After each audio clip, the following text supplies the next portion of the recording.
Hello friends, welcome to my channel civil engineering forum.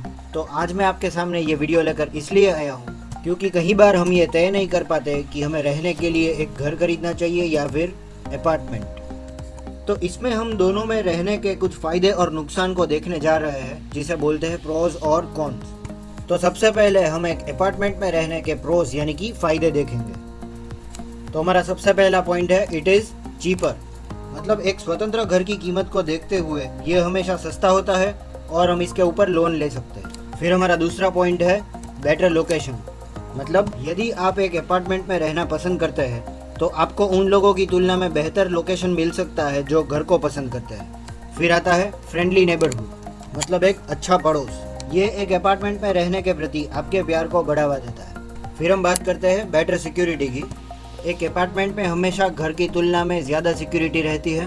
कुछ apartment buildings में security guards भी रहते हैं और कुछ अपार्टमेंट्स में सिक्योरिटी डोर भी रहते हैं जो सिर्फ एक कोड या फिर कार्ड से खुल सकता है। फिर आते हैं नेक्स्ट पॉइंट पे।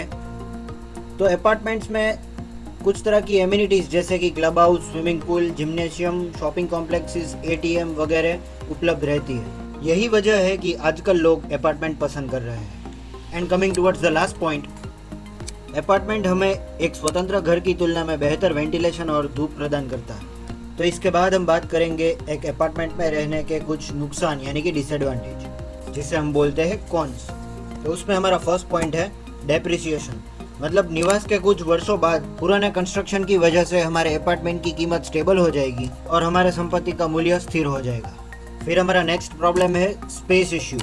मतलब एक घर की तुलना में अपार्टमेंट में हमेशा कम जगह मिलती है, लेकिन इससे हमारा निर्णय नहीं बदलना चाहिए। हम वह रास्ता खोज सकते हैं जिसके द्वारा हम कम से कम जगह का ज्यादा से ज्यादा इस्तेमाल करके इस समस्या को हल कर सकते हैं। जैसे कि हम वॉल माउंटेड फर्नीचर यूज कर सकते हैं या हम दीवारों को ऐसे कलर कर सकते हैं कि हमारे रूम बड़े लगे। फिर आते हैं हम नेक्स्ट पॉइंट पे, we can not do any independent add on constructions और ऑल्ट्रेशंस। मतलब हम एक अपार्टमेंट के निर्माण में कोई बदलाव नहीं कर सकते, बल्कि एक स्वतंत्र घर में हम जैसे चाहे वैसे परिवर्तन कर सकते हैं। फिर नेक्स्ट पॉइंट, हॉस्टाइल नेबरहुड।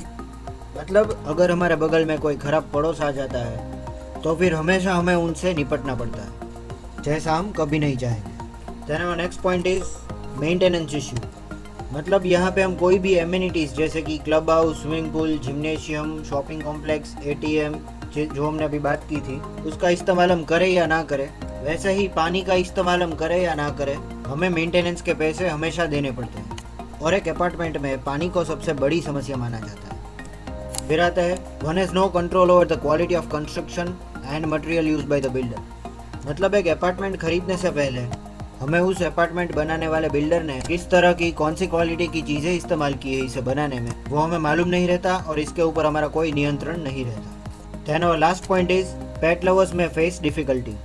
मतलब एक अपार्टमेंट में जगह के अभाव के कारण पालतू जानवर रखने में हमेशा दिक्कत रहती है। तो दोस्तों, अब एक अपार्टमेंट के फायदे और नुकसान देखने के बाद हम एक स्वतंत्र घर के बारे में देखेंगे।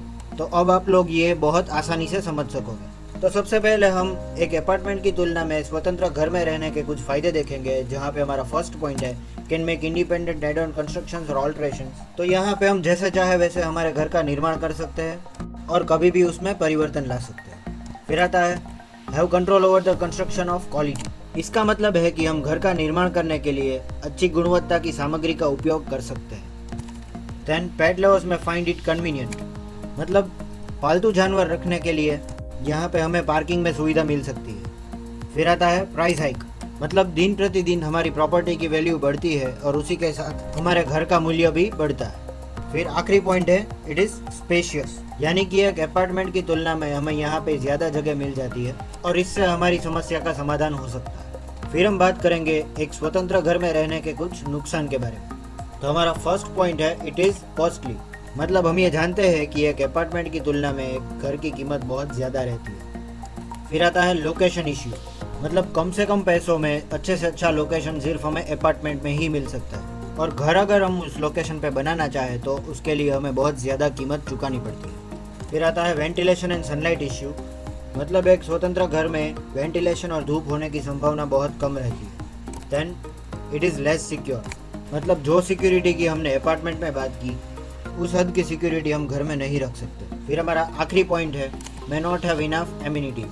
तो जो हमने अपार्टमेंट की एमिनिटीज़ की बात की थी, swimming pool, club house, gymnasium, ATM, तो वो सब हमें एक स्वतंत्र घर में नहीं मिल सकती।